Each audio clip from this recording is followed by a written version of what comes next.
ஆண்டவருடைய கிருபையினாலே இந்த நாளிலே நாம் ஒன்று கூடியிருக்கிறோம். அதற்காக தேவனை ஸ்தோத்திரி.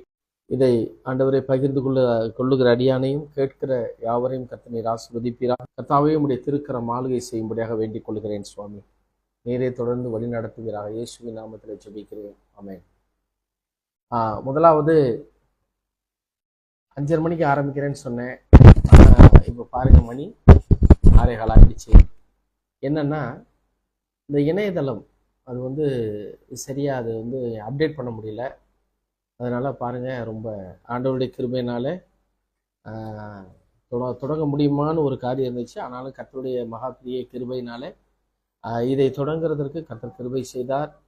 அதற்காக நான் தேவனுக்கு கொடான கொடி நன்றி செலுத்துகிறேன், ஸ்தோத்திரங்களை ஏறெடுக்கிறேன். இன்றைக்கு நாம் பார்க்க போகிற ஒரு காரியம், நான் ஏற்கனவே சொன்னதை போல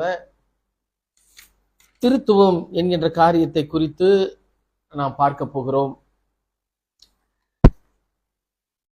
இங்கே நம்முடைய பைபிளை பொறுத்த மட்டுக்கும் எந்த காரியத்தை குறித்து பேசப்படுகிறது என்பதை நாம் கூர்ந்து நோக்குகிறோம், கூர்ந்து கவனிக்க வேண்டும். நம்முடைய வேதாகமத்தை பொறுத்த மட்டுக்கும்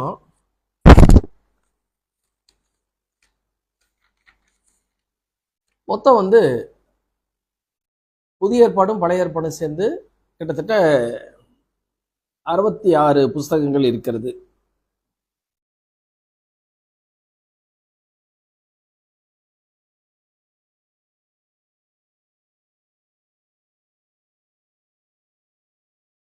ஓகே, மொத்தம் 66 புத்தகங்கள் இருக்கிறது.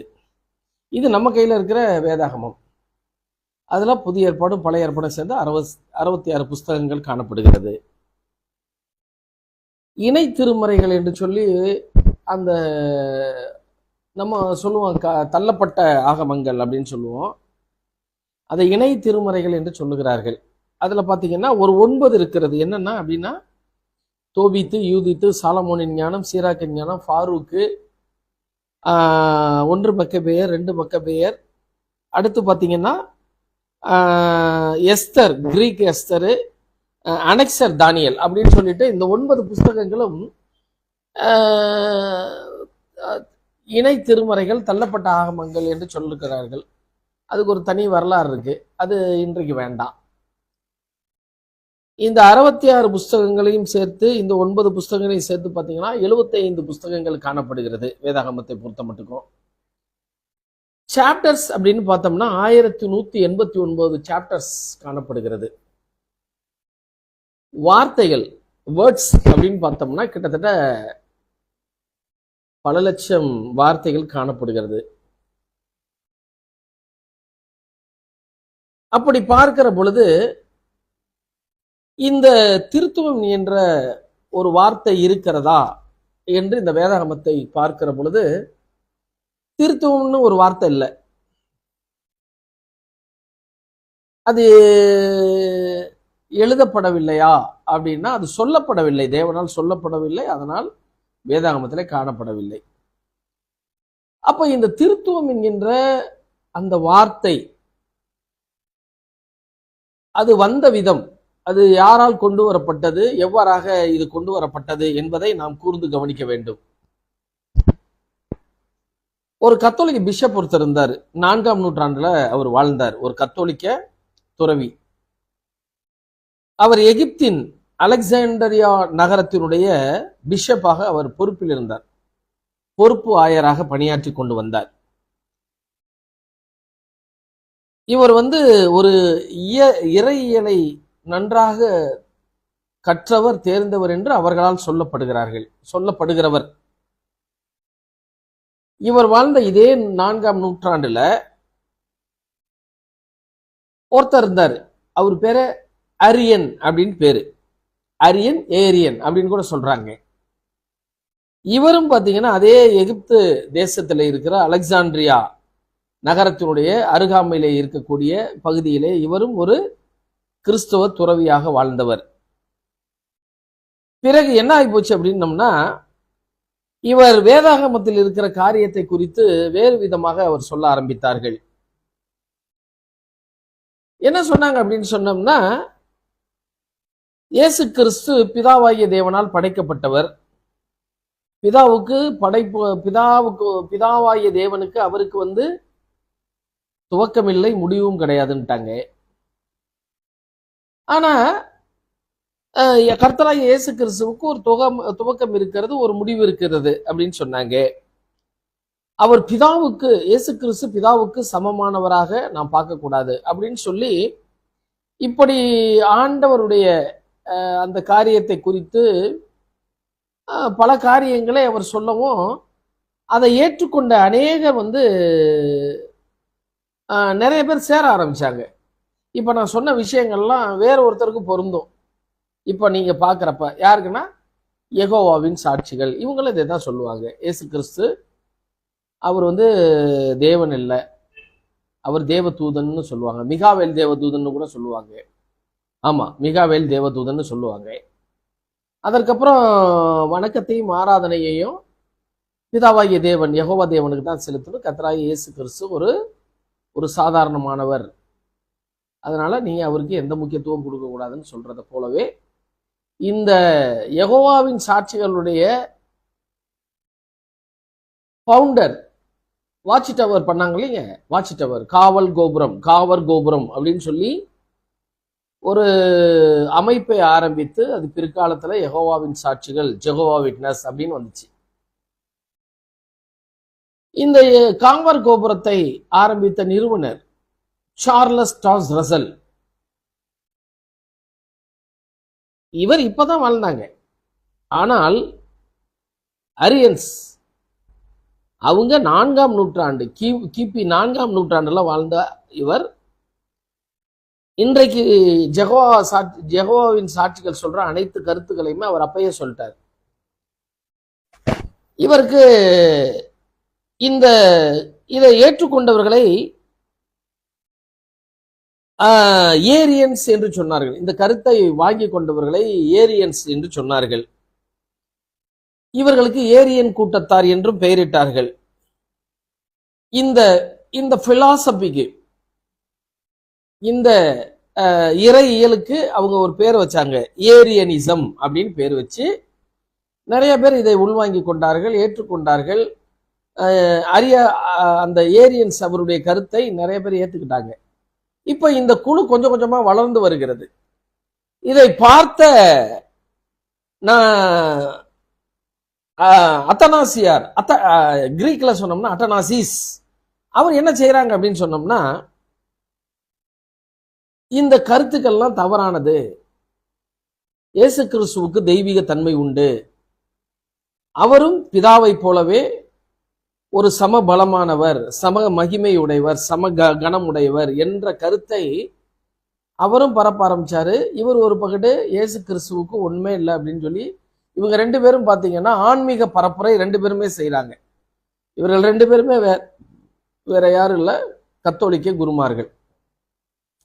இப்ப இந்த காரியம் வளர்ந்து வருகிற பொழுது, இந்த மாற்றி மாற்றி இந்த கொள்கை, இந்த ஆன்மீக பரப்புரைகள் வரப்ப என்ன ஆயிப்போச்சு அப்படின்னு சொன்னோம்னா, நிசையா மாநாடு, முதல் நிசையா மாநாடு 325வது வருஷம் எகிப்து தேசத்திலே அது கூட்டப்படுகிறது. நிசையா சங்கம் அது கூட்டப்படுகிறது. கிட்டத்தட்ட 300க்கும் மேற்பட்ட பிஷப்மார்கள், கிறிஸ்தவ துறவிகளை அந்த சங்க மாநாட்டுக்கு கூப்பிடுறாங்க. நிசையா சங்க மாநாட்டுக்கு கூப்பிடுறாங்க. அது 325 கிபி 325ல கான்ஸ்டான்டைன் என்று சொல்லப்படுகிற ஒரு பேரரசன், உங்களுக்கு தெரியும் கான்ஸ்டான்டைன்னா யாருன்னு தெரியும், முதல்ல தன்னுடைய ராஜ்யத்தை கிறிஸ்துவ ராஜ்யமாக மாற்ற வேண்டும் என்று நினைத்த ஒரு மன்னன். அவனுடைய காலத்துல இந்த காரியம்லாம் நடக்குது. இந்த கான்ஸ்டான்டைன் தான் என்ன செய்யறாருன்னா, நிறைய பேரை வரவழைக்கிறார், கிறிஸ்துவ துறவிகளை வரவழைச்சு என்ன செய்யறாருன்னா ஒரு மாநாடு நடத்துகிறார், ஒரு சங்கத்தை கூட்டுகிறார், நிசையா சங்கம். இதுதான் முதல் நிசையா சங்கம். அப்ப அந்த சங்கம் கூட்டப்பட்டுச்சு. கிட்டத்தட்ட 300-320 பேர் பிஷப்மார்கள், கிறிஸ்தவ துறவிகள் எல்லாரும் கூடி வந்தாச்சு. வேதாகமத்தை அறிந்தவர்கள், அறிஞர்கள், அறிஞர் பெருமக்கள் எல்லாரும் வந்தாச்சு. ஒரு பக்கம் நம்ம இவர்கள் 2 பேர் இருக்கிறாங்க, எதிர் முனையிலே நின்று கொண்டிருக்கிறார்கள். அத்தனாசியாரும் அரியன்ஸும். இவர்கள் 2 பேரும் அந்த நிசையா சங்கத்திலே இவர்கள் வாதிடுகிறார்கள். தங்களுடைய நம்பிக்கையை குறித்து வாதிடுகிறார்கள். வாதிட்டு விவாதம் செய்கிறார்கள். மாறி மாறி பார்த்தீங்கன்னா தங்களுடைய கருத்துக்களை அந்த சங்கத்தின் முன்பதாக எடுத்து வைக்கிறார்கள். எடுத்து வைத்த உடனே என்ன நடக்கும்? அதை போலவே இயேசு அவர்கள் பார்த்தீங்கன்னா ஒரு முடிவெடுக்கிறார்கள்.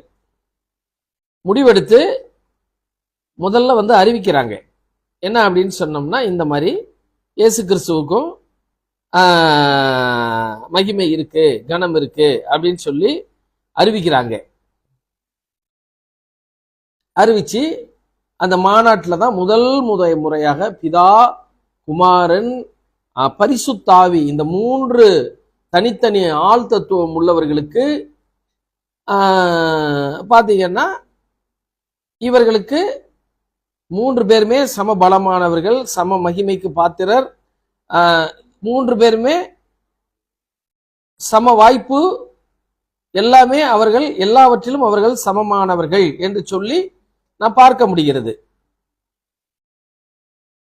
அப்ப அந்த மாநாடு, நிசையா முதலாவது மாநாடு முடிவுக்கு வருகிறது, முடிவு பெறுகிறது. முடிவு பெற்ற உடனே கான்ஸ்டான்டைன் மன்னன் என்ன செய்யறான்னா, இதை இம்ப்ளிமெண்ட் பண்றான். தன்னுடைய கவர்மெண்ட்ல என்ன செய்யறாருன்னா, அவர் இம்ப்ளிமெண்ட் பண்றார்.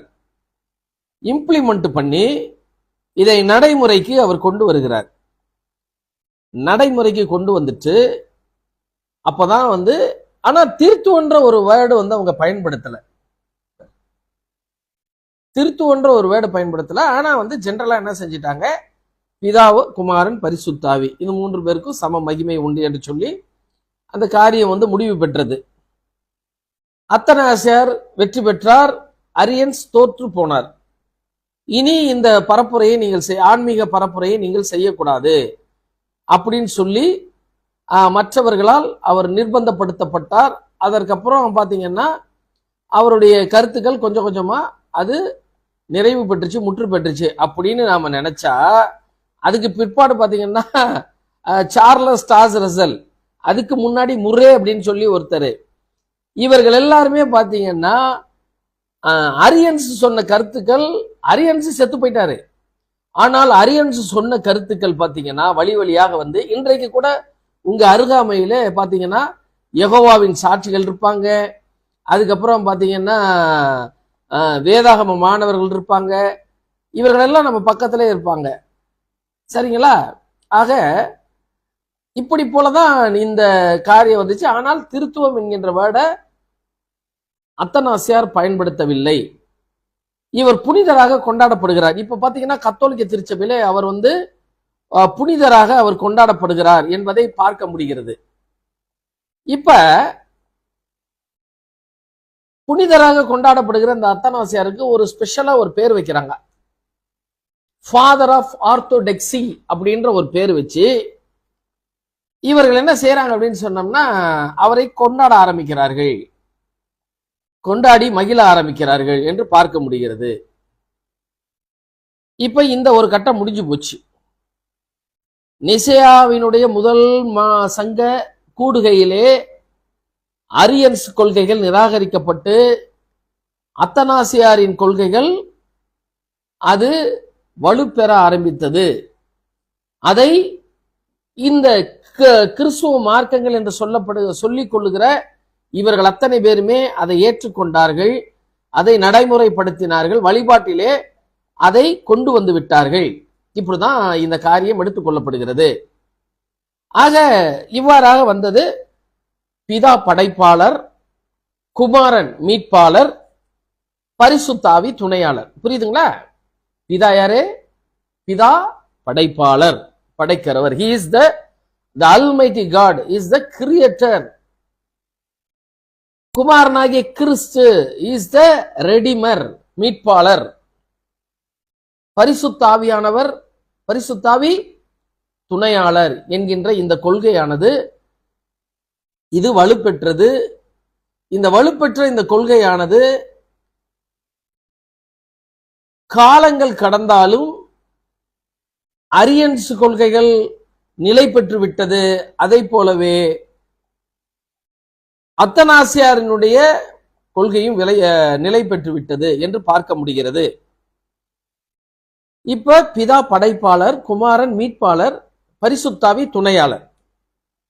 இது எங்கேயோ நமக்கு ஸ்ட்ரைக் ஆகுது கிடையாது, என்னமோ ஒண்ணு ஸ்ட்ரைக் ஆகுது இல்ல? என்ன ஸ்ட்ரைக் ஆகுது? நம்ம நினைவுக்கு ஏதோ ஒண்ணு ஞாபகத்துக்கு வருது இல்ல? அது என்ன ஞாபகத்துக்கு வருது அப்படின்னு நம்ம பார்க்கிற பொழுது, படைத்தல், காத்தல், அழித்தல். புரியுதுங்களா? யார் சொல்லுவா? இது குறிப்பிட்ட ஒரு ரிலிஜனை சேர்ந்தவங்க அவங்க சொல்றாங்க. படைக்கிறதுக்கு ஒருத்தர், காத்தலுக்கு ஒருத்தர், அழிக்கிறதுக்கு ஒருத்தர். இந்த 3 பேரும் 5 தொழில்களை செய்கிறார்கள். நம்ம நினைக்கிற 3 தொழில் தான் செய்யறாங்கன்னு. இல்ல 5 தொழில். இதற்கு பஞ்ச கிருத்தியம் என்று ஒரு பெயர் வைத்திருக்கிறார்கள். பஞ்ச கிருத்தியம் என்று ஒரு பெயர் வைத்திருக்கிறார்கள். படைத்தல், காத்தல், அழித்தல், மறைத்தல், அருளல், கிரேஸ், அதையும் சேர்த்திருக்கிறாங்க. படைத்தல், காத்தல், அழித்தல், மறைத்தல், அருளல். அப்ப ஒரு விஷயத்தை நம்ம புரிஞ்சுக்கணும். இந்த ரெண்டுமே ஒரு இடத்துல ஒத்து போகுது. இந்த 2 விஷயங்களுமே ஒரு இடத்துல ஒத்து போவதை நாம் பார்க்க முடிகிறது. இப்ப முதல் நிசையா மாநாட்டுல அரியன்ஸும் அத்தனாசியாரும் ஒருவருக்கொருவர் விவாதித்து அந்த விஷயம் முடிவுக்கு வந்துருச்சு. இப்ப 2வது நிசையா மாநாடு நடக்குது. 2வது நிசையா மாநாடு நடக்குது. அப்படி 2வது நிசையா மாநாடு நடக்கிறப்ப கிபி, அதாவது கிறிஸ்து பிறந்ததற்கு பின்னாடி கிபி 787வது வருஷம் இந்த மாநாடானது நடக்கிறது. இந்த மாநாடு நடக்கிற பொழுது, இந்த முதல் மாநாட்டை கான்ஸ்டான்டைன் ஆர்கனைஸ் பண்றார். அதை கூட்டுறாரு. கிட்டத்தட்ட 300க்கு மேற்பட்ட கிறிஸ்துவ துறவிகளை அவர் அழைத்தார் என்று பார்க்க முடிகிறது. இப்ப பாத்தீங்கன்னா இந்த 2வது நிசையா மாநாட்டை யார் கூட்டினானா, ஐரீன் என்று சொல்லப்படுகிற ஒரு கிரேக்க பேரரசி அவங்க தலைமையில இது கூடுது.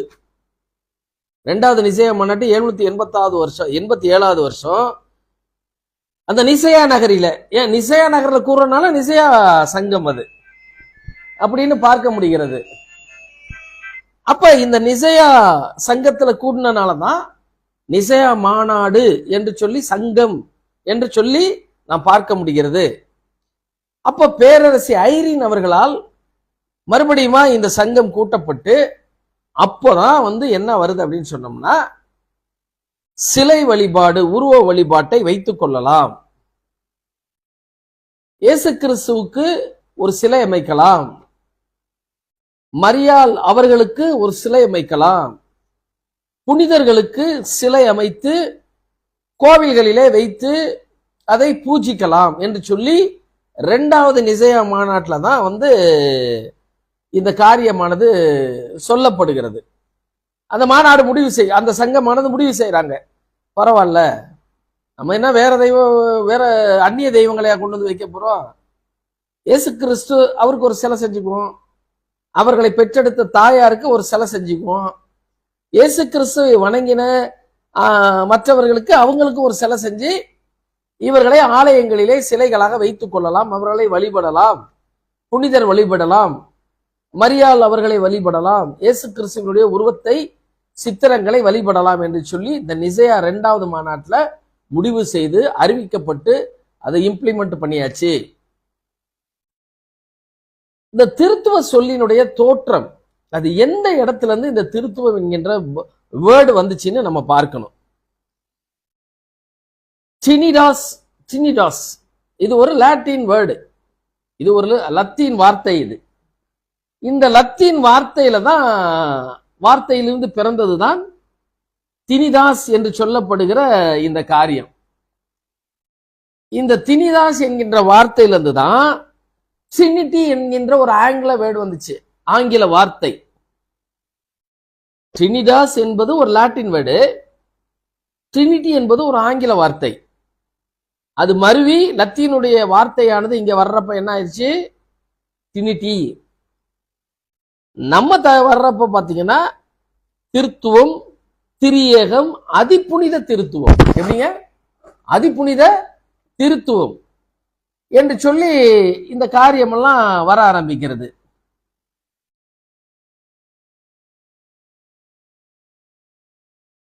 முதல்ல திருத்துவம், ட்ரினிட்டி என்கின்ற வேர்டை யார் பயன்படுத்தினான்னு பாத்தீங்கன்னா டெர்துல்லியன் என்று சொல்லப்படுகிற ஒரு மனுஷர் தான் ட்ரினிட்டி என்கின்ற ஒரு வார்த்தையை பயன்படுத்த ஆரம்பித்தார்.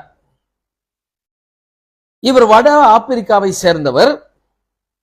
அங்க இருக்கிற கார்தேஜ் என்கின்ற நகரிலே அவர் இருந்தார். இவர் பாத்தீங்கன்னா ஒரு புகழ்பெற்ற எழுத்தாளரும் கூட, ஒரு பெரிய எழுத்தாளர்.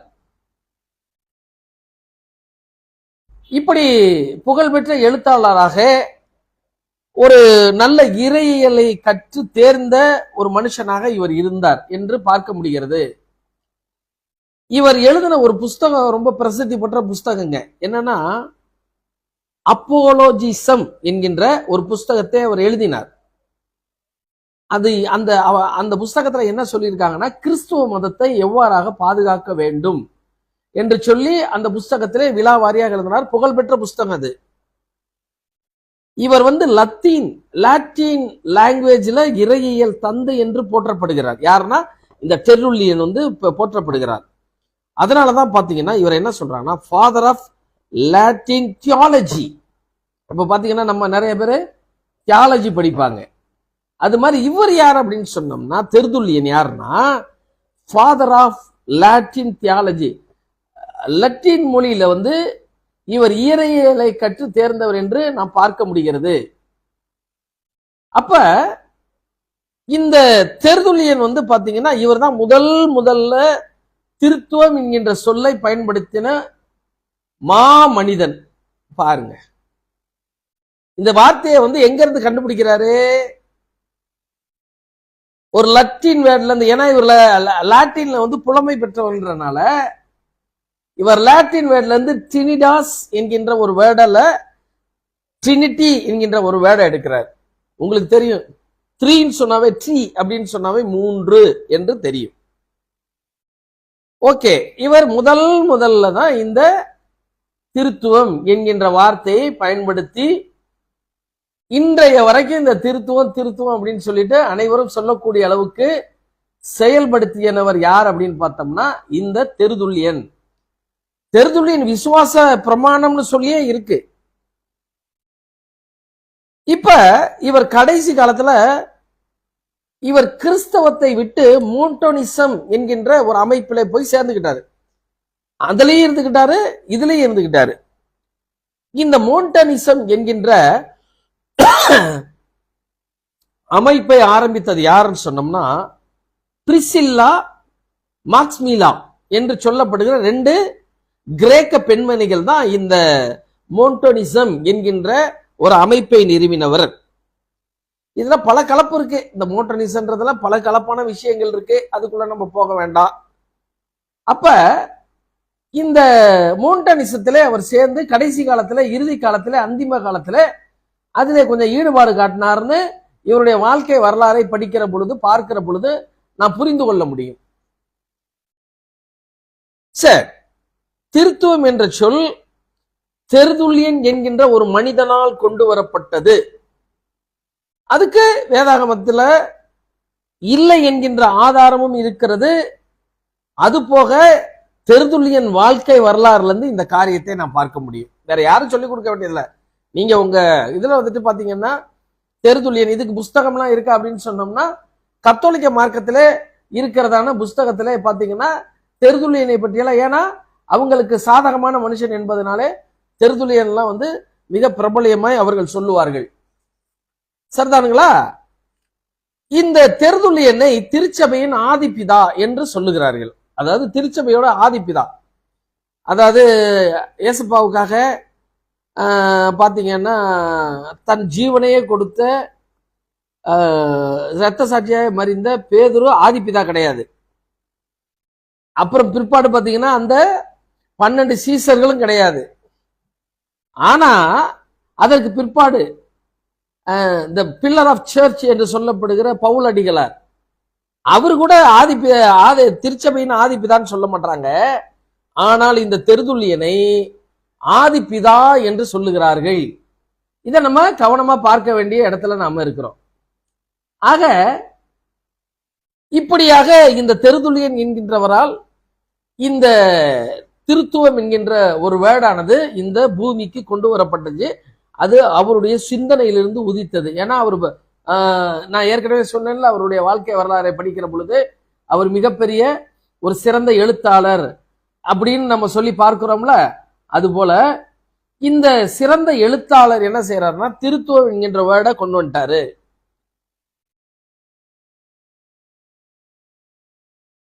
ஓகே, இப்ப இந்த திருத்துவத்தை கொண்டு வந்தது மட்டுமல்ல, இந்த எப்படி கிறிஸ்துவம் ஒரு மார்க்கமோ அது போலவே திருத்துவம் ஒரு மார்க்கம். நல்லா ஒண்ணு கவனமா புரிஞ்சுக்கங்க. கிறிஸ்துவம் எப்படி ஒரு மார்க்கமோ அது போல திருத்துவமும் ஒரு மார்க்கம்.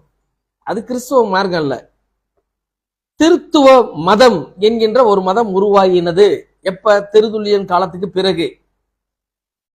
ட்ரினிட்டிடேரிசம் என்று டேரினிசம் என்று சொல்லப்படுகிற ஒரு மதத்தை தெருதுல்லியன் உருவாக்கிவிட்டார். அதற்கு மூல காரணமாக இருந்தவர் யாருன்னு பார்த்தோம்னா த ஃபாதர் ஆஃப் ஆர்த்தோடாக்சி என்று சொல்லப்படுகிற அட்டனாசிஸ். அட்டனாசிஸ் வாழ்ந்த காலம் வேறு, தெருதுல்லியன் வாழ்ந்த காலம் வேறு. ஆனால் இவர்களுடைய ஆவி ஒரே ஆவியாய் இருந்துச்சு. பாருங்க, ஆண்டவராகிய இயேசு கிறிஸ்து கிறிஸ்துவ மத ஸ்தாபகர் அல்ல. அவர் உலக மக்கள் யாவருக்கும் இரட்சகர், மீட்பர். சாதியோ மதமோ வேற எதுவுமே அடையாளப்படுத்தப்படவில்லை வேதாகமத்தை பொறுத்த மட்டும். இப்ப இந்த தெருதுல்லியன் என்ன செய்யறாருன்னா திருத்துவம் என்கின்ற ஒரு வேர்டை மட்டும் கொண்டு வரல, ட்ரினிட்டிடேரியனிசம் என்று சொல்லப்படுகிற ஒரு மதத்தையும் அவர் உருவாக்கி விட்டார். இப்ப மதம் உருவாயிருச்சுன்னா ஒரு கடவுள் வேணும்ல அதுக்கு. இப்ப நமக்கு உண்மையான தெய்வம், மெய்யான தெய்வம், நடக்கிறது நம்மோடு பேசுகிற தெய்வம் கர்த்தராகிய இயேசு கிறிஸ்து, ஆண்டவராகிய இயேசு கிறிஸ்து. இப்ப திருத்துவ மதம் என்று ஒரு மதத்தை ஆரம்பித்து விட்டால் அதற்கு ஒரு கடவுள் வேணும்ல. அந்த கண்டுபிடிக்கப்பட்ட கடவுள் தான் ட்ரினிட்டி காட். புரியுதுங்களா? மதத்தை கண்டுபிடிச்சாச்சு, வெறும் மதம் இருக்க முடியுமா? மதத்துக்கு ஒரு கடவுள் வேணும்ல. அப்படி கண்டுபிடிக்கப்பட்டு உருவகப்படுத்தப்பட்டு மனுஷன் பாத்தீங்கன்னா கல்லுல சிலை செய்வான், அதை சாமின்னு கும்பிடுவாங்க. சித்திரம் வரைஞ்சி அதை சாமின்னு கும்பிடுவாங்க. மரங்களை வெட்டி அலங்கரித்து அதை உருவமாக்கி, ஆனா உருவமே இல்லாம, உருவகப்படுத்தப்படாமலே, வரையாமலே, ஒளி வைத்து செதுக்கி சிலை செய்யாமலே ஒரு கடவுளை கண்டுபிடித்தார்கள். எதற்கு என்று சொன்னால் இந்த திருத்துவ மதத்திற்கு ஒரு கடவுளை கண்டுபிடித்தார்கள். அதனுடைய பெயர் திருத்துவ தேவன். புரியுதுங்களா? அப்ப இந்த ரட்சிப்பினுடைய மதம் யாரு? ரட்சிப்பினுடைய மதம் கூட சொல்லக்கூடாது, ஏன்னா மதம்னு சொல்றது அது தவறு. இந்த ரட்சிப்பினுடைய வழி ஆண்டவராகிய இயேசு கிறிஸ்து.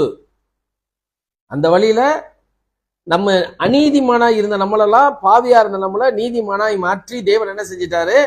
இந்த பாதையிலே நம்மை நடத்த ஆரம்பித்து விட்டார். அவருக்கு நம்ம எப்போ ஒப்பு கொடுத்தோமோ, ஏசப்பாவுக்கு நம்ம என்னைக்கு ஒப்பு கொடுத்தோமோ, நம்ம நீதியின் பாதையிலே, ரட்சிப்பின் பாதையிலே, மீட்பின் பாதையிலே நம்மை நடத்த ஆரம்பித்து விட்டார். இப்ப எப்படி ஒரு இந்து மதம் எடுக்கிறதோ, ஒரு பௌத்த மதம் இருக்கிறதோ, ஒரு ஜைன மதம் இருக்கிறதோ, இஸ்லாமிய மதம் இருக்கிறதோ, சீக்கிய மதம் இருக்கிறதோ, உலகத்தில் இருக்கிற பல்வேறு மதங்களைப் போல திருத்துவ மதம் என்கின்ற ஒரு மதமானது உருவானது. இந்த திருத்துவ மதத்திற்கு ஒரு கடவுளை கண்டுபிடித்தார்கள், ட்ரினிட்டி காட். அப்ப கிறிஸ்துவனுடைய ரட்சிப்பினுடைய வழிக்கும் இந்த ட்ரினிட்டி மார்க்கத்தாருக்கும் சம்பந்தம் கிடையாது. இவர்களை சில விஷயத்துல கண்டுபிடிச்சிடலாம். இந்த ட்ரினிட்டி காடை வணங்குறவங்க, இந்த ட்ரினிட்டி ரிலிஜனை சேர்ந்தவங்க, மதத்தை சேர்ந்தவர்களை ரொம்ப ஈஸியா கண்டுபிடிச்சிடலாம். இப்ப மதத்தை கண்டுபிடிச்சாச்சு, கடவுளை கண்டுபிடிச்சாச்சு, அதற்கு ஒரு மத நூல் வேணும்ல, அது கிடைக்கல. மதத்தை கண்டுபிடிச்சாச்சு, கடவுளையும் கண்டுபிடிச்சாச்சு, கடவுளுக்கு ஒரு பேர் வச்சாச்சு, ட்ரினிட்டி காடுன்னு ஒரு பேர் வச்சாச்சு. இப்ப அதுக்கு ஒரு மத நூல் வேணும்ல. எந்த நூலை எடுத்தா அது சரியா இருக்கும்? ஏற்கனவே இவர்கள் வேதாகமத்தை பார்த்தவர்கள், அதிலிருந்து சில காரியங்களை தெரிந்து வைத்திருந்ததுனால இவர்கள் ரொம்ப கஷ்டப்படல. இந்த மதத்திற்கு நூலாக இந்த நம்ம பரிசுத்த வேதாகமத்தை இவர்கள் எடுத்தார்கள். அதுதான் முக்கியம். ரொம்ப, அதாவது சத்துரு இருக்கான் பாருங்க, ரொம்பவும் மைனூட்டா அந்த வேலையை செய்கிறான். ரொம்ப மைனூட்டு. திருத்துவ மதம் என்று ஒன்றை வைத்தான், திருத்துவ கடவுள் என்று ஒன்றை உண்டாக்கினான்.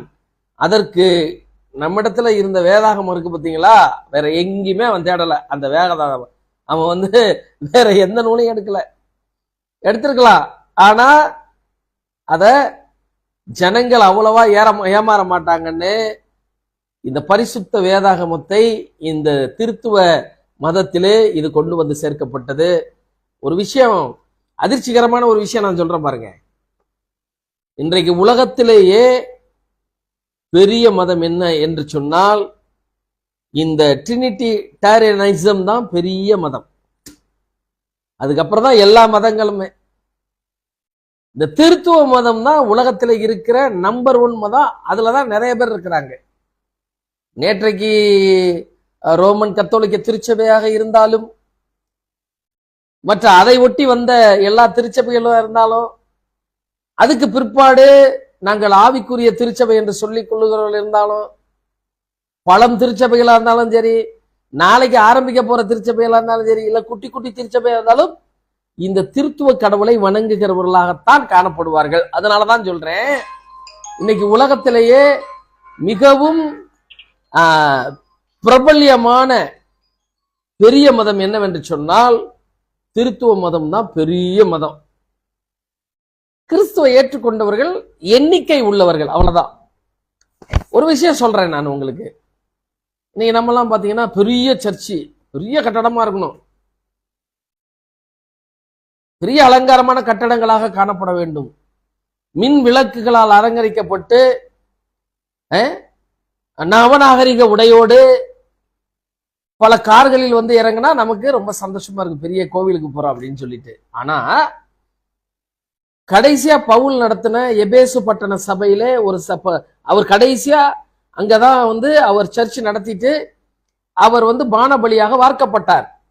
தன்னைத்தானே ஜீவ பலியாக அவர் ஒப்பு கொடுத்துட்டார். அவர் இயேசு கிறிஸ்துவுக்கு சாட்சியாக, இரத்த சாட்சியாக அவர் மரிக்க போகிறார். கடைசியா இவர் நடத்தின சபையில இருந்தது எத்தனை பேர் தெரியுங்களா? வெறும் 12 பேர் தான் இருந்தாங்க. அதுக்காக பவுல் வருத்தப்பட்டாரா? வருத்தப்படல. எண்ணிக்கை வேண்டுமா சத்தியம் வேண்டுமான்னு பார்த்தப்ப சத்தியம்தான் முக்கியம், சத்தியம்தான் நமக்கு வேணும். அதனால எண்ணிக்கை பெரிதல்ல என்று சொல்லி வந்த 12 பேரையும் ஆண்டவருடைய வசனங்களை, வார்த்தைகளை சொல்லி பரலோகத்துக்குரியவராக மாற்றினார். த பில்லர் ஆஃப் சர்ச் என்று சொல்லப்படுகிற பவுல் அவர்கள் எண்ணிக்கை குறித்து அவர் கவலைப்படவே இல்லை. அவர் ஆனா சத்தியத்தை, அந்த ஆலயமானது, கோயிலானது நம்ம கண்டுபிடிச்சிடலாம். எப்படி கண்டுபிடிக்கலாம் அப்படின்னு தெரியுமா? இவர்கள் ஞாயிற்றுக்கிழமை வழிபாட்டை பரிசுத்த ஓய்வு நாள் என்று சொல்லுவார்கள். நல்லா புரிஞ்சுக்கங்க. இந்த திருத்துவ மதஸ்தர் ஞாயிற்றுக்கிழமை ஓய்வு நாள், பரிசுத்த ஓய்வு நாள், இது தேவன் கொடுத்த பரிசுத்த ஓய்வு நாள் என்று சொல்லி அனௌன்ஸ் பண்ணுவாங்க, டிக்ளேர் பண்ணுவாங்க. இப்படி டிக்ளேர் பண்றவங்க யாருன்னு பார்த்தோம்னா வேற யாரும் இல்ல, இவர்கள் கிறிஸ்தவர்கள் கிடையாது, மீட்பின் வழியிலே செல்லுகிறவர்கள் கிடையாது, ரட்சிப்பின் பாதையிலே செல்லுகிறவர்கள் கிடையாது, பரலோகத்துக்கு போறவங்க கிடையாது. இவர்கள் திருத்துவ மதஸ்தர்.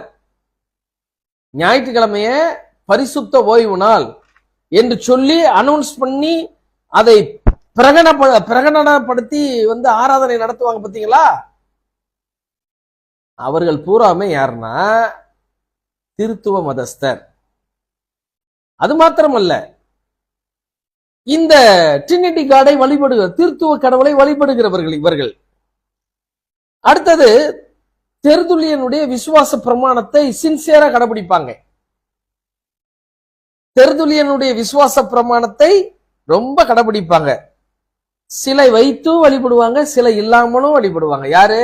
திருத்துவ கூட்டத்தார். நல்லா கவனிங்க, அவங்க சிலை வச்சும் வழிபாடு நடத்துவாங்க, சிலையே இல்லாமல் சிலை வழிபாடை அகற்றி விட்டு கூட அவர்கள் வழிபாடு நடத்துவாங்க. ஆனா சிலை வச்சு வணங்குறவங்களும் திருத்துவ மதஸ்தர் தான், சிலை இல்லாமல் வணங்குறவங்களும் திருத்துவ மதஸ்தர் தான். இவர்கள்ட்ட காணப்படுகிற ஒரு முக்கியமான குணாதிசயம் என்ன தெரியுங்களா?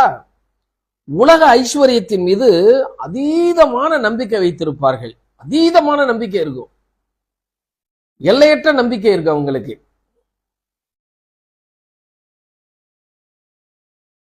அப்ப திருத்துவ மதத்திலே ஒரு மதத்தை, அந்த மதத்திற்குரிய கடவுளை அவர்களே கண்டுபிடிச்சு அவங்களே வச்சுக்கிட்டாங்க. திருத்துவ மதம், திருத்துவ கடவுள், அதற்கு ஒரு மத நூல் வேண்டும் என்று சொல்லி நம்முடைய ஜீவ புஸ்தகத்தை என்ன செஞ்சிட்டாங்க? அவர்கள் எடுத்துக்கொண்டு தங்கள் வழிபாடுகளிலே அதை பயன்படுத்த தொடங்கினார்கள். அதுல அவர்களுக்கு வேண்டிய திருத்தங்களை செய்து கொண்டார்கள். பைபிள் என்ன சொல்றாங்க? வசனத்துல உன்னை கூட்டினாலோ குறைச்சாலோ இந்த பைபிள்ல இருக்கிற வாதையெல்லாம் உனக்கு வரும்னு சொல்லி பைபிள் சொல்றாங்க, ஆண்டவர் சொல்றாரு. ஆனா இவர்கள் தனக்கேற்றதை போல வேதாகமத்திலே பாருங்க, வேதாகமத்தை பொறுத்த மட்டும் நியாயப்பிரமாணமானது, பழைய ஏற்பாடானது மோசையின் இடத்துல கொடுக்கப்படுகிறது. அது ஒரு நாளிலே பாத்தீங்கன்னா நேபுகாத் நேச்சார் என்று சொல்லப்படுகிற அந்த மன்னனாலே தீக்கரையா, அந்த ஆலயத்தை சுட்டரிக்கிற பொழுது தீக்கரையாக்கப்பட்டு அந்த முதலாவது அந்த தேவன் கொடுத்த அந்த பரிசுத்த நூலானது அது இல்லாமல் போய்விடுகிறது. அதற்கு பிற்பாடு ஆசாரியனாகிய எஸ்ரா என்ன செய்யறாரு? முழு வேதாகமத்தையும் எழுதுறாரு. எஸ்ரா முழுசா வேதாகமத்தை எழுதி மறுபடியுமாய் ஆலயத்திலே கொண்டு வைக்கிறார்கள். அதுவும் ரோம ராஜ்யத்தினுடைய படையெடுப்பினாலே அந்த வேதாகமும் அளிக்கப்படுகிறது. அதனுடைய ஒரு சில துண்டுகள் பிரிட்டிஷ் மியூசியத்துல இருக்கிறதா சொல்றாங்க. பிற்பாடு பாத்தீங்கன்னா தேவனாகிய கர்த்தர் என்ன செய்யறாருன்னா, சாக்கடல், கும்ரான் குகை, மலை முகடுகள், மலையிலே இருக்கிற காரியங்கள், குகையிலிருந்து இப்படி இடத்தெல்லாம் பாத்தீங்கன்னா இந்த வேதாகம சூழலை மறுபடியும் அவர் தர்றாரு. சாக்கடல்ல இருந்து எடுக்கிறாங்க, கும்ரான் குகையில இருந்து எடுக்கிறாங்க, மண் முகட்டுல இருந்து, மலை முகட்டுல இருந்து எடுக்கிறாங்க. அங்கெங்கே காணப்பட்டதெல்லாம் சுருளாக நம்ம இடத்துல கொண்டு வரப்பட்டு, அதற்கப்புறம் பாத்தீங்கன்னா கோத்திரத்துக்கு, இஸ்ரவேல் கோத்திரத்துக்கு 12 பேரை தேர்ந்தெடுத்து அதெல்லாம் செய்யறாங்க. அது வேதாகமத்தினுடைய காரியம், வரலாறு. அது இப்ப திருத்துவ காரியத்தை பொறுத்த மட்டும் பாத்தீங்கன்னா இந்த தெர்துல்லியன் என்பவர் தான் இந்த திருத்துவ மதத்தை ஸ்தாபித்தவர். அதற்கு ஆணிவேரா இருந்தவர் யாருன்னா ஃபாதர் அத்தனாசியார், புனித அத்தனாசியார் சொல்லுவாங்க. அதனுடைய ஆணிவேரவர் இவர் யாருன்னா இந்த திருத்துவ மதத்தை ஆரம்பித்தவர். அதனாலதான் கொஞ்சம் கூட அதாவது கொஞ்சம் கூட பயமே இல்லாம என்ன சொல்லுவாங்கன்னா, இவங்கெல்லாம் நம்ம ஆதிப்பிதான்னு சொல்லுவாங்க. எப்படி ஆதிப்பிதா? பவுல் இருந்தாரா ஆதிப்பிதா? திருத்துவத்தை ஆரம்பிக்கிற பொழுது பவுல் ஆரம்பித்தாரா? இல்ல இயேசு கிறிஸ்துவனுடைய ஆண்டவராக இயேசு கிறிஸ்து அப்படிப்பட்ட ஒரு போதனையை சொன்னாங்களா? இல்லையே. அப்ப இது ஒரு தனி மதம். இந்த மதம் ட்ரினிட்டி காட் என்று சொல்லப்படுகிற கடவுளை வணங்குகிறவர் தனி மதம். அந்த மதத்திற்கும் இந்த ரட்சிப்பினுடைய பாதையிலே போகிற மீட்பின் பாதையிலே போகிற கர்த்தர் இயேசு கிறிஸ்துவின் இரத்தத்தினாலே கழுவப்பட்டு நம்மை பாவியா இருந்த நம்மை நீதிமானாய் மாற்றின இந்த பாதை வேறு, திருத்துவ பாதை வேறு. யெகோவாவின் சாட்சிகளை ஏற்றுக்கொள்றதில்ல நம்ம, சரிதானுங்களா? இப்படி பல்வேறு ஆட்களை நாம் ஏற்றுக்கொள்வதில்லை. ஏன்னா அவர்கள்லாம் வேதாகமத்துக்கு முரண்பட்டவர்கள். ஆனா அவங்க ஒரு வசனத்தை சொல்றாங்க, ஒரு வசனத்தை சொல்லுவாங்க, நாங்க இந்த நம்பிக்கையில இருக்கிறோம். யெகோவாவின் சாட்சிகளை கூப்பிட்டு கேட்டு பாருங்க, ஒரு 2 வசனத்தை சொல்லுவாங்க. அதனால நான் வந்து இந்த பிதாவாகிய தேவன் யெகோவா தேவனை தான் நாங்க வழிபடுறோம்னு சொல்லுவாங்க. ஆனா எந்த வசனமும் சொல்லாம ஒரு வழிபாடு நடக்குதுன்னா அது யார் அப்படின்னா திருத்துவ மதஸ்தர் அப்படின்னு பார்க்க முடிகிறது. அப்ப இந்த மதத்தினுடைய நூலை அவர்கள் புதுசா எழுதாம நம்முடைய ஜீவ புஸ்தகத்தை அவர்கள் எடுத்து அதில் தங்களுக்கு தகுந்ததை போல அவர்கள் சில காரியங்களை செய்து கொண்டார்கள். அந்த வேதாகமத்தை தான் நம்ம படிக்கிறோம். ஆனா இந்த மனுஷ ஞானத்தை விட ஏசப்பாவினுடைய அனந்த ஞானம் என்ன செய்து நமக்குள்ளே வந்து இதெல்லாம் ஆண்டவர் நிதானித்து நமக்கு புரிய வைக்கிறார், இதையெல்லாம் வெளிப்படுத்துகிறார், தேவன் நமக்கு வெளிப்படுத்தி கொடுக்கிறார். இப்படியாக நம்ம பார்க்கிற பொழுது இந்த திருத்துவ மதஸ்தர் என்று சொல்லப்படுகிற ஒரு வேர்டு பைபிள்ல வேற மாதிரி இருக்கு. என்ன தெரியுங்களா? வெளிப்படுத்தின விசேஷத்திலே 2ஆம் அதிகாரம் 6வது வசனத்துல ஒரு காரியம் இருக்கு. வெளிப்பாடு 2:6 என்ன சொல்றாங்க அப்படின்னு பார்த்தோம்னா,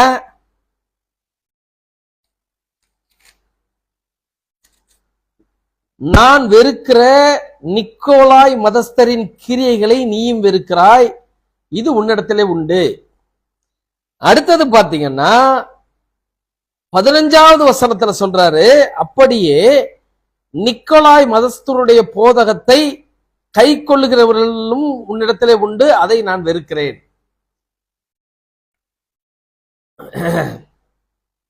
இந்த நிக்கோலாய் மதஸ்தர்ன்றது இந்த பைபிளே 2 இடத்துல தான் வருது. இந்த ஒரே அதிகாரத்துல 2 வசனத்துல வருது, 1 6ல வருது. இந்த 2 இடத்துலயுமே நான் வெறுக்கிற நிக்கோலாய் மதம்னு வருது. அப்ப தேவனே ஒரு மதத்தை வெறுக்கிறார் என்று சொன்னால் அது நிக்கோலாய் மதம். அந்த நிக்கோலாய் மதம் தான் பெயர் மாறி தன்னை நிக்கோலாய் மதம் என்று சொல்லாமல் அது வேறு ஒரு விஷயத்தை சொல்லிட்டாங்க. என்னன்னா திருத்துவ மதம் என்பதும் நிக்கோலாய் மதம் என்பது 2 ஒண்ணு, வேற வேற கிடையாது.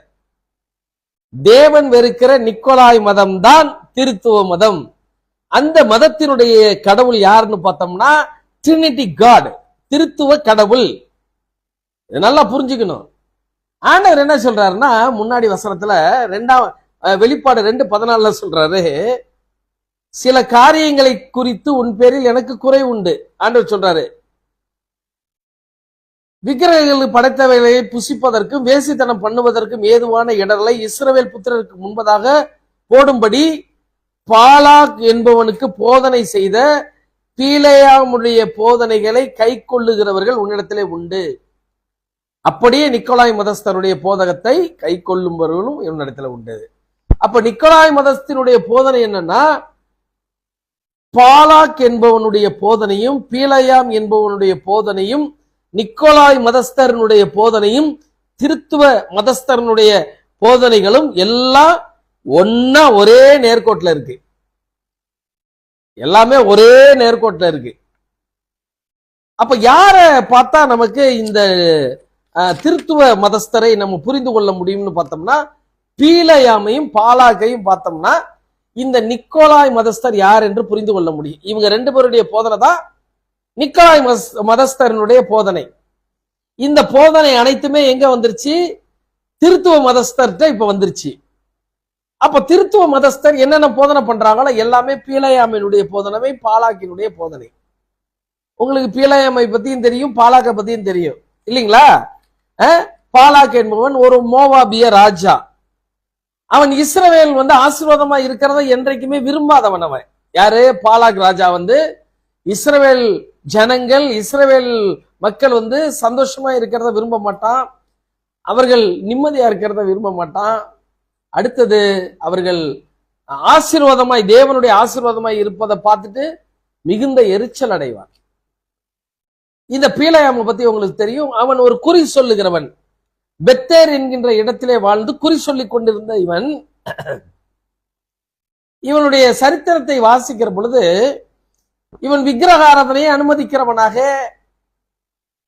சுவாப அன்பை விட்டு விலகுகிறவனாக இவன் காணப்பட்டான் என்று பெரும்பாலும் நம்ம வாசிக்க முடியும். இவனை குறித்து நாம் பார்க்கிற பொழுது தன்னைத்தானே அவன் அழித்துக் கொண்டான், தன்னைத்தானே அழித்துக் கொண்டவன் என்று சொல்லி, இவன் நன்மை செய்ய விரும்பிய இவன் இறுதிய நன்மை செய்யவே செய்யாதுன்னு சொல்லி பைபிள் சொல்றாங்க.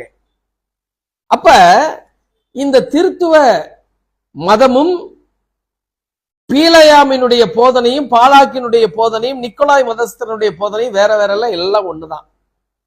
யார் ஒருத்தர் வாயிலிருந்து திருத்துவம் என்கின்ற வருகிறதோ, யார் ட்ரினிட்டி காட் என்று சொல்லுகிறார்களோ, இவங்க வேற யாருமே கிடையாது, நிக்கோலாய் மதத்தை சார்ந்தவர்கள். இப்படிதான் வேதம் நமக்கு கற்றுக் கொடுக்குது. அப்ப இவர்கள் என்னென்ன செய்வாங்கன்றது பைபிள் நமக்கு கிளியரா சொல்லி கொடுக்குறாங்க. நான் ஒண்ணு சொல்லிட்டேன், அதுக்கப்புறம் நியாயப்பிரமாணம் முடிஞ்சு போச்சு. ஆண்டவராகிய இயேசு கிறிஸ்து இன்றைக்கு கிறிஸ்துவின் பிரமாண காலத்துக்குள்ள நம்ம வந்தாச்சு. எல்லாம் கிருபையின் காலம் கிருபையின் காலம்னு சொல்லுவாங்க. நியாயமா சொன்னோம்னா வேதாகமத்துல அவர்கள் கற்று கொஞ்சம் பார்த்திருந்தாங்கன்னா அவங்களுக்கு தெரியும், இது கிறிஸ்துவின் பிரமாண காலம்.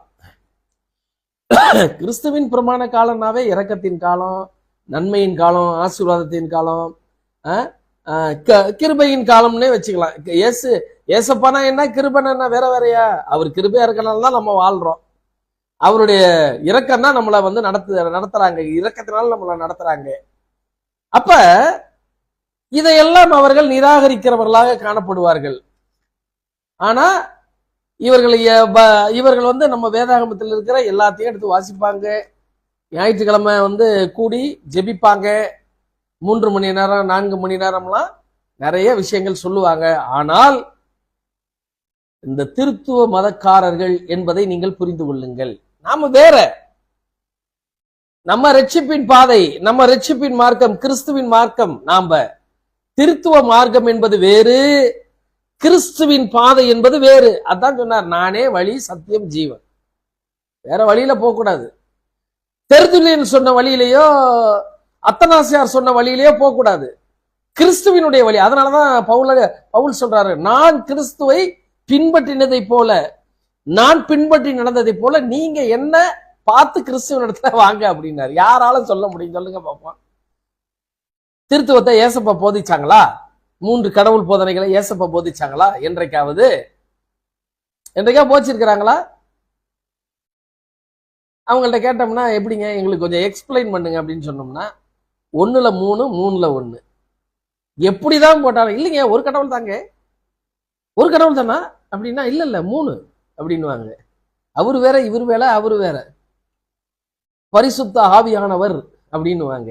பைபிள் என்ன சொல்றாங்க? மரியாள் பரிசுத்த ஆவியினால் கர்ப்பவதி ஆனார்கள் என்று சொல்றாங்க. ஒரு நபரா சித்தரிக்கலாமா? அது யார் செய்வா? பரிசுத்த ஆவியானவரை ஆவியானவர் என்று சொல்லி ஒரு நபராக உருவகப்படுத்தி காட்டினது யாரு? திருத்துவக்காரங்க, திருத்துவ மதஸ்தர். ட்ரினிட்டி காட வழிபடுறவங்க தான் பரிசுத்த ஆவியானவர். ஆனா மரியாள் யாரா, எப்படி அவர்கள் கர்ப்பவதி ஆனார்கள்? பரிசுத்த ஆவியினால் அவர்கள் கர்ப்பவதி. இது எவ்வளவு வந்து பாருங்க, எப்படிப்பட்ட ஒரு நம்பிக்கையில நம்மளை வளர்த்தெடுத்திருக்காங்க பாருங்க.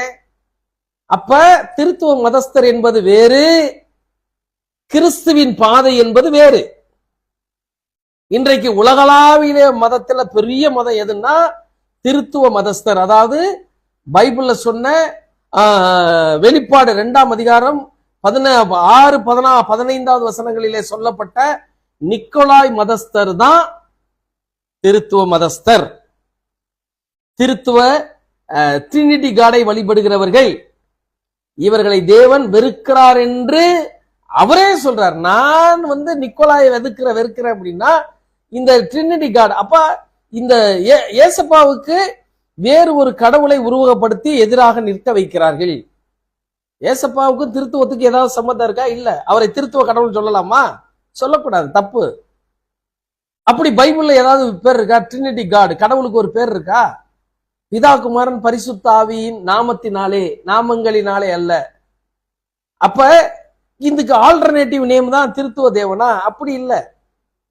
ஆகார் ஒரு பேர் வைக்கிறாங்க, தேவனுக்கு ஒரு பேர் வைக்கிறாங்க. என்ன பேர் வைக்கிறாங்க? என்னை காண்கிற தேவன். அவர் கண்டு அவங்க இஸ்மவேலை காப்பாத்தினாரு, அவங்கள காப்பாத்தினாங்க. என் பிள்ளை இன்னும் கொஞ்ச நேரத்துல சாக போறா என்று சொல்லி அவள் கதறி அழுகிற அந்த கூக்குரலை கேட்டு அந்த பரலோக தேவன் என்ன செஞ்சாரு? அங்கே அவளுக்கு தாகத்திற்கு தண்ணீரும் பசியார பழங்களையும் கத்தர் கொடுத்தார், பேரீச்சைகளை கத்தர் கொடுத்தார்.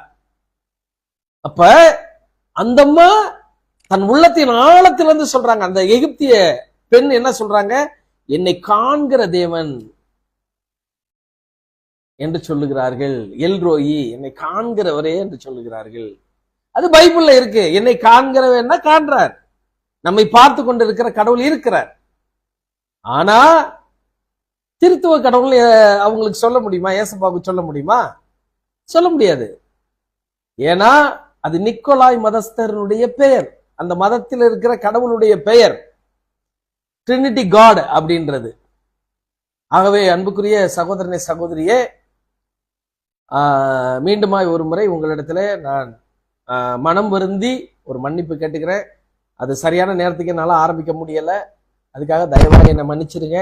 என்னன்னா இந்த இன்டர்நெட் பிரச்சனைனால என்னால் சரியான நேரத்தில் வந்து 5:25 நான் வந்து எல்லாமே ரெடி பண்ணேன். பட் வந்து அதை வந்து என்னால் பூர்ணமாக எனக்கு செய்ய முடியலை. அதுக்காக தயவாய் மன்னிங்க. நாம் தேவனுடைய ராஜ்யத்தை கட்டுவோம். ஆக நம்ம ரொம்ப ரொம்ப சின்ன கூட்டம், ரொம்ப சின்ன, சிறுமந்தையே பயப்படாதன்னாரு. நம்ம சின்ன கூட்டம் என்னங்க, நம்ம திருத்துவ கூட்டம் கிடையாது, சின்னோண்டு கூட்டம். அதனாலதான் கர்த்தர் சொன்னார், சிறுமந்தையே பயப்படாதே, ராஜ்யத்தை உனக்கு தர்றேன்னு சொல்லி இருக்கிறாங்க. நாம எழுந்து கட்டுவோம், வாருங்கள். ஆண்டவருடைய ஒன்னுத்துக்கும் பயப்பட வேண்டியதில்லை. இதெல்லாம் சொல்லியாச்சுன்னா நம்மளை நிராகரிப்பார்களோ, எல்லாரும் சேர்ந்து நம்மை நிராகரித்து நம்மை தனியாக்கிறோம். இல்ல இல்ல, கர்த்தர் நம்மோடு இருக்கிறார். அவர் எல்லாவற்றையும் பார்த்து கொள்ளுவார். கர்த்தர் சொல்றத உள்ளதை உள்ளதென்றும் இல்லதை இல்லதென்றும் சொல்லிட்டு போவோம், அவ்வளவுதான். ஆக நான் ஒரு கடைசி யுத்தத்திற்கு வந்தாச்சு. இப்ப நம்ம இந்த எண்டுக்கு வந்தாச்சு, கடைசி யுத்தத்திற்குள்ளாய் நாம் வந்தாச்சு. நம்ம இனி நாம் எந்த வசனத்தையும் மறைக்க வேண்டாம், எந்த கடவுளுடைய வார்த்தையும் மறைக்க வேண்டாம். ஐயோ எனக்கு பின்னாடி ஒரு குடும்பம் இருக்கே, பிள்ளைகளுக்கு கல்யாணம் பண்ணுமே, அது பண்ணுமே, எதிர்காலம் இருக்கே, என் பின்னாடி 10 பேர் வேணுமே, நான் இந்து மதத்தை விட்டுட்டு வந்துட்டேன், இஸ்லாம் மதத்தை விட்டுட்டு வந்துட்டேன், நான் வேறு ஒரு காரியத்துக்கு போயிட்டா இந்த திருத்துவ மதஸ்தர் நம்மை விட்டு பிரிந்து போகட்டும், கர்த்தர் நம்மோடு இருப்பார். அதனாலதான் பாத்தீங்கன்னா பீளையாம்கிட்ட பாத்தீங்கன்னா அவன் வந்து என்னன்னா இந்த பறவைகளுடைய சத்தத்தை வைத்து குறி சொல்லுகிற ஒரு மனிதனாய் காணப்பட்டான். அதனாலதான் கழுதையை பேச வச்சாரு தேவன். கழுதை பேசுறது அவனுக்கு நல்லாவே புரிஞ்சிச்சு. ஏன் தெரியுங்களா? அந்த சத்தம் அவனுக்கு தெரிந்தது, கழுதை பேசுனதை புரிஞ்சுக்கிட்டான் அவன். ஆனா ஆண்டவருடைய பிள்ளைகளா இருக்கிற நம்ம ஒரு சரியான பாதை என்று சொன்னால் நாம் கிறிஸ்துவை பார்த்து நோக்கி போயிட்டே இருக்கணுங்க. வேற ஒரு பேர்லாம் நமக்கு தேவையில்லை. பைபிள் என்ன சொல்லி இருக்கிறாங்களோ அதை கடைபிடிச்சா போதும். அதுக்கு மிஞ்சின நீதிமானெல்லாம் இருக்க வேண்டிய அவசியம் இல்லை. ஆகவே கர்த்தருடைய பிள்ளைகளே, மீண்டும் நாம் கர்த்தருடைய ராஜ்யத்தை கட்ட இணைவோம். பயப்பட வேண்டாம், எதுக்கும் பயப்பட வேண்டாம். கர்த்தர் நம்மோடு இருக்கிறார். பயப்படாத, நான் உன்னோடு இருக்கிறேன்னு சொல்லி இருக்கிறார், என்னோடு இருக்கிறார், உங்களோடு இருக்கிறார், நம்மை நடத்துவார் அவர். அதனால இந்த மதத்தை விட்டு நீங்கள் ஜீவ பாதைக்கு வாருங்கள். திருத்துவ மதத்தை விட்டு, நிக்கோலாய் மதத்தை விட்டு, பீளையமின் போதகத்தை விட்டு, பாலாக்கினுடைய போதகத்தை விட்டு இயேசு கிறிஸ்துவினுடைய போதனைக்கு நீங்கள் வந்து விடுங்கள்.